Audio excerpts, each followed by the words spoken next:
Good morning, good afternoon, and good evening. This is Pamela, and you are watching Pam Entertainment TV, where we review movies, television series, and incidents in pop culture, just to see how those incidents affect our daily lives. Listen, you see me. You see me. Sure. Let me just go over a little story time. I was supposed to get this video out yesterday, but life hits you with allergies and a sinus infection. I'm up here barely moving because just a little story time. I usually get my allergies act up like when the seasons actually change, like when it goes from cool to warm and then warm to cool. But it's been warm, and usually my allergies don't cut up like this at this point in time, but they have, child. And let it go. And because, like I said, it's hot. It's about 90 degrees over here. And messing with my throat. I thought I had that. I thought I had that corona, but I don't. I took a test and I'm negative. Went to the doctor, and my sinuses and stuff is cutting up. So taking all the little medicines and stuff like that and trying to stay hydrated. And I'm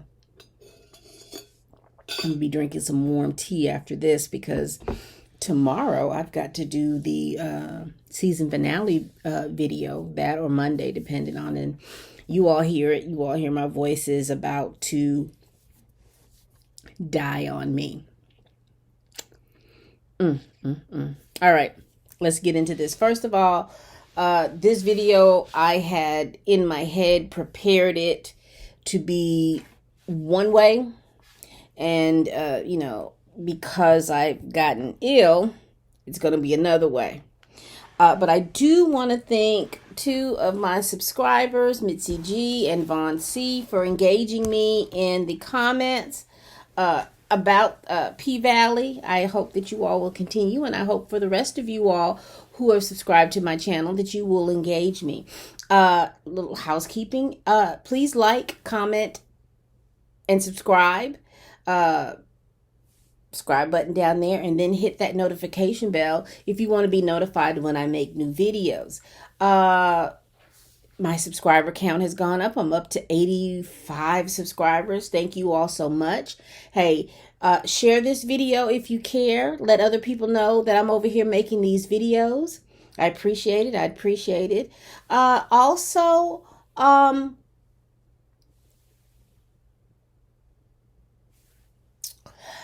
I just had that little brain fart, y'all. Let's keep moving before my brain decides to go anywhere. So I'm going to break these things up into maybe like 8 categories and try to talk about them and about what the predictions that I have for this season finale. So let's talk about Andre Haley and his wife. I think Andre is going to win and be the mayor of Chucalissa. I think Haley is not going to tell Andre that she's pregnant, but she's going to continue to use him to pull forth her agenda of getting this $10 million. I believe that when the wife got there, I don't believe that she wanted to stay. I think she was just there to ask Andre for his forgiveness, and she was going to head back to Atlanta, figuring out that, maybe they would go ahead and to dissolve their marriage. But I think seeing Haley come in and kissing on Andre, and the way Andre was talking to her, as we saw in the trailer, I think she's going to stay and try to work out her marriage just out of, if anything, out of spite. That's the way I feel about it. Because, at the beginning of the season, they made a big effort for us to have some compassion for her, with her working in the, during the height of the pandemic and all. Okay. So I think that she is going to have a bigger storyline, next season, if there is a next season, than what we all, believe she's going to have. Let's talk about Mercedes. shout out to Von C and for Mitzi for helping me to realize that Mercedes and Uncle Clifford are some very, very, they're the feel good, nice characters, but they're also very, very selfish. And with Mercedes, she's running around there just mad and upset all the time, and it's everybody else's fault that she can't get where she needs to go, and she's not taking accountability for the decisions that she's made. Just think about first season. She made that decision to give her mama that money to hide out in the church funds. And then she had made up enough money to get the money. And your mother is shiesty and your mother took your money.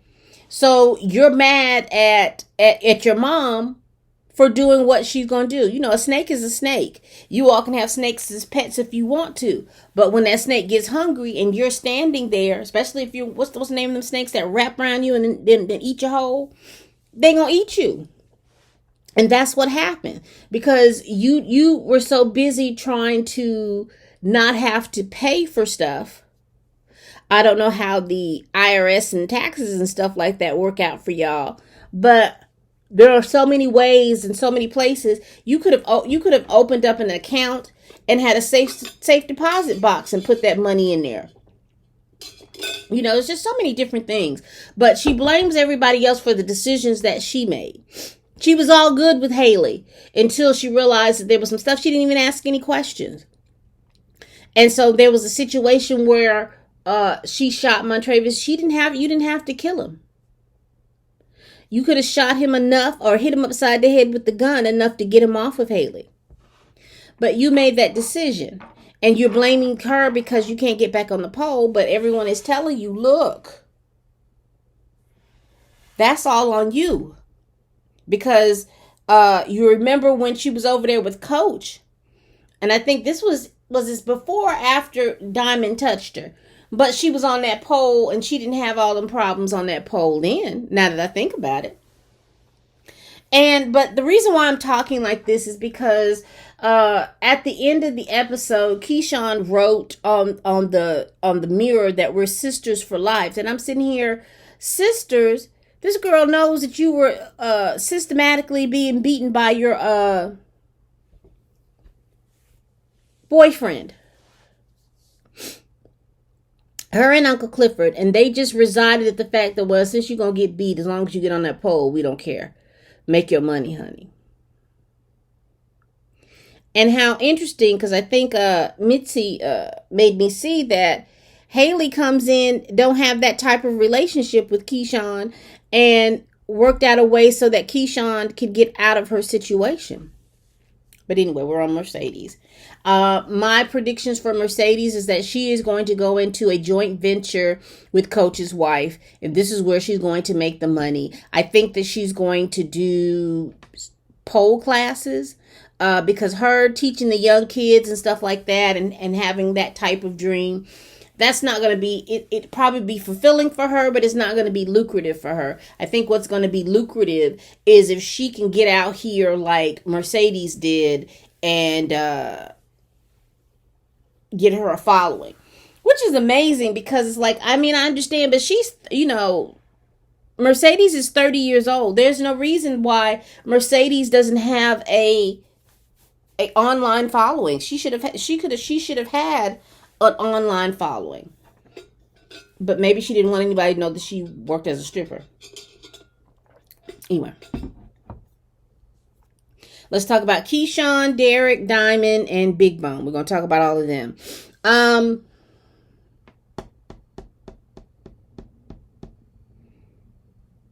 Big Bone the Destroyer. That's what I'm going to call it. Because in Big Bone's effort to keep Diamond, she is going to make some statements that are going to cause Keyshawn harm. And here's what I think the scenario is going to be. I think, first of all, Keyshawn, as Mitzi and Vaughn has said, Keyshawn run around here on a goodbye tour. And writing on mirrors and stuff almost akin to a suicide note simply because she did not follow the rule of not letting anybody know that you're leaving. So she's pretty much telling everybody that she's leaving. And I think what's going to happen is that she is going to go back to the Pink and maybe try to confront or talk to Diamond. And what's going to happen is Big Bone is going to see it and she's going to confront. I think Derek is going to show up with the kids, in his effort, like, you need to come home. The babies need you. That kind of mess. And Big Bone is going to say, and you need to stop kissing on my man. Some mess like that is going to happen. And Derek is going to hear it, and Derek is going to leave with the kids. And we are going to be left figuring out, did he take the kids out of town, or did he unalive the kids, or where are the children? Uncle Clifford and Murder. Basically, I think Murder is going to go on tour. It's going to be up in the air if they're going to still be together or not. I know Murder wants to come out. I think Uncle Clifford is going to tell him, don't do it for me, do it for yourself. If you're ready to come out, then come out. If not, you need to do what you need to do. Don't let anybody pressure you when you're ready to come out. I think the blue-green group, the blue and yellow bandana group, is going to take a shot at Murder. I don't know if it'll be Maine. I do predict that it's going to be Pico's girlfriend, because why show her and her instability if they're not going to use that as a way to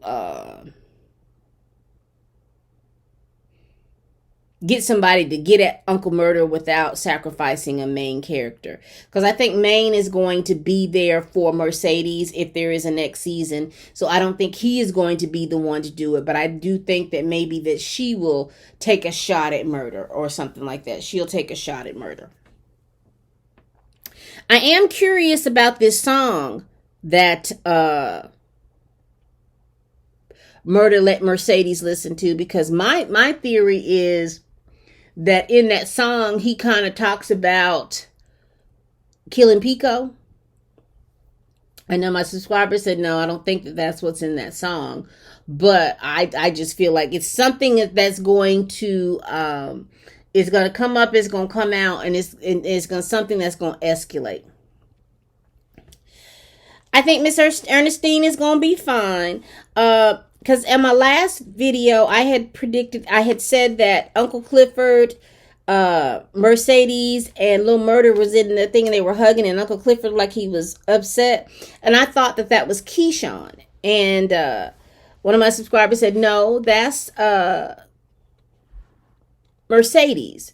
So I think the way that when I went back and looked at it and the way that they were hugging, it looked like a relief hug. Because I think if Miss Ernestine had passed away, I think Uncle Clifford would have went to the ground. And so it looked like a relief hug. And so it looked like Miss Ernestine is going to pull through. Again, my last little thing about Murder, my next bullet point that I had, it was for Murder, Wody, and the Blue-Green Gang. And I talked about it a little earlier. I just think that they're going to make a play on trying to kill Little Murder. And if they don't get Little Murder, they're going to get one of the other people in the gang.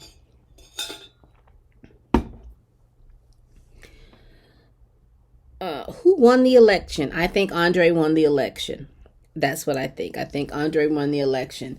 And that to me is illustrated by the way that Corbin was out and like, yay! So, I think he won the election. Diamond and Big Bone, I don't think they're going to make it to next season. Because Big Bone's jealousy is going to cause Keyshawn some problems, and Diamond is not looking forward to that. Now, I am trying to reconcile, because, at first when we saw Big Bone, we looked at her as she has some connections to Montravius because she was so interested in this ring. And then we saw at the last episode, that she had the ring in her hand and she was taking pictures with Diamond being asleep. asleep. She's just very immature for her age. She just, she looks like she's in her mid-20s, but she's acting like she's 16. Just very immature for her age. And so I'm interested, trying to go back and forth as to how would she be connected to Montravius, because to be connected to Montravius, she would have had to have been connected to Haley, because my assumption was that Haley's baby that died was Montravius's, but my subscriber said no, Haley had that baby already, that baby wasn't Montravius's, and that she was basically his accountant, or she helped him move money in the area where she worked. So I don't think, if Big Bone was connected to Montravius as a relative, she may or may not have known. She may know the name Haley, but she doesn't know that Haley is Lakeisha Savage, because Haley goes by Lakeisha Savage in Chucalissa. She's Lakeisha Savage.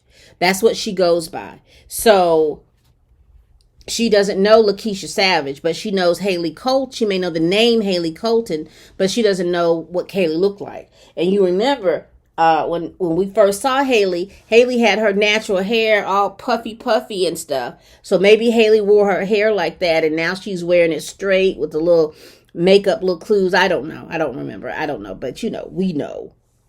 Black folks can see, other black folks can know that something has changed in them. So I don't know if really she is someone working for Montravius or not, more so than she's just a stripper from Houston. I don't know. But I don't put it past. I just think that she's going to blow up Keyshawn's spot. And my last thing, what do I think the cliffhanger is going to be for this episode coming up? Excuse me, y'all. I think the cliffhanger for this episode coming up is going to have to do, because this whole season has been about death. So I think this, because I didn't talk about Roulette and Whisper, but I do think that their spot it's going to be like a cascading effect. I think that their stuff is going to come to a head with the guy that they robbed. And I think because they done put Toy on the team, and Toy is chaos incarnate. Without her understanding that she's chaos incarnate, she is reckless. That's what she is. She's reckless, and she doesn't realize that she's working. Her naivete and her wanting to make this money and then get along with everybody. She don't realize how reckless she is, and she's going to end up coming in contact with the guy that Roulette robbed. It's going to be something like that. But I think the cliffhanger is going to be, what did Derek do with the children? Did he hide the children? Did he kill the children? What did Derek do with the children? And I also think the other cliffhanger is going to be the blue and yellow bandana gang is stalking Lil Murder.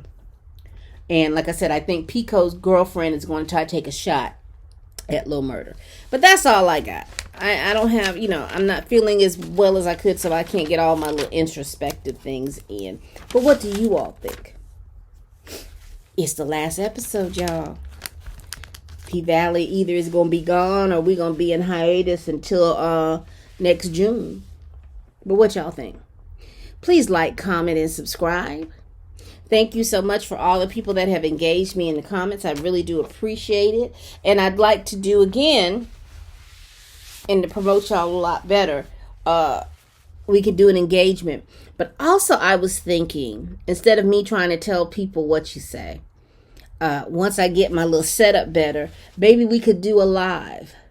I'd love to do that. I just need one or two of you all for the live, and you all to watch it. So y'all let me know down in the comments what you think my next move should be.